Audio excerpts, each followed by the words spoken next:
The long, porous border between Pakistan and Afghanistan, known as the Durand Line, has long been a source of tension and instability. This boundary, drawn during the colonial era, cuts through rugged mountains and remote valleys, dividing Pashtun tribes and families who have traversed this land for centuries.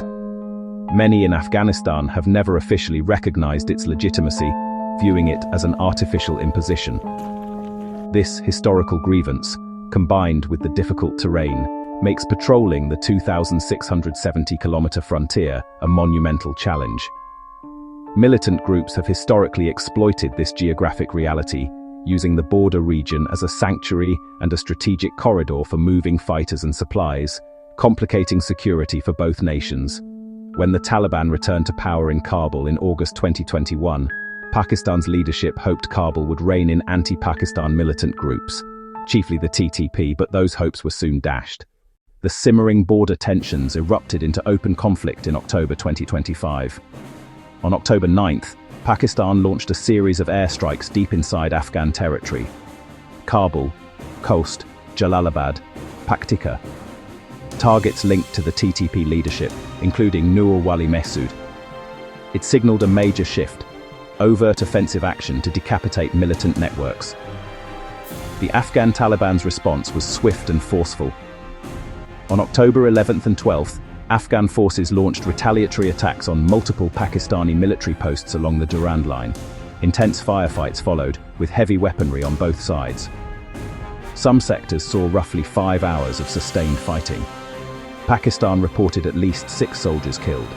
Civilians were caught in the crossfire. The UN reported 37 civilian deaths and 425 injured. Afghan officials accused Pakistan of killing 12 civilians and wounding more than 100, with hospital sources noting 80 women and children among the wounded. The closure of vital crossings, especially Torkham, stretched beyond 2 weeks after the clashes. Commerce ground to a halt. Pakistan's losses climbed to at least $15 million. Afghan traders, reliant on Torkham, faced catastrophic losses, about $500,000 daily. Perishable cargo sat stranded for weeks. Supply chains frayed and prices wobbled in Afghan markets. Local livelihoods evaporated. The border is a lifeline for families.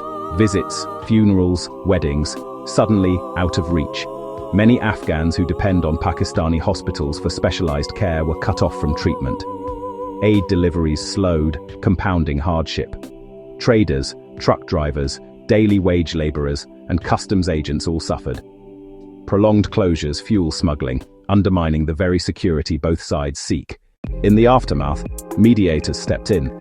On October 19th, Afghanistan and Pakistan agreed to an immediate ceasefire, mediated by Qatar and Turkey. A vital step to halt cross-border attacks and create a window for diplomacy. It outlined mechanisms to consolidate stability. But talks in Istanbul quickly hit deadlock. 4 days ended in failure. Islamabad blamed deflection and ruses, and a lack of serious engagement. The core issue remained the TTP's presence on Afghan soil. Pakistan sought decisive, verifiable action to dismantle sanctuaries. Kabul did not provide the concrete assurances demanded. Even so, a short extension was agreed, with a higher-level meeting planned for November 6th in Istanbul, and a monitoring and verification mechanism to ensure compliance, investigate violations, and impose penalties. The ceasefire offers a fragile chance to move from crisis management to conflict resolution. First, formalize the ceasefire with an empowered monitoring and verification mechanism, ideally with Turkish and Qatari participation. It must investigate, assign responsibility, and ensure violations carry consequences. Second, address the TTP through discrete, structured talks, pairing actionable intelligence with tangible countermeasures. Options: relocation away from the border, disarmament, or reintegration into a non-militant process.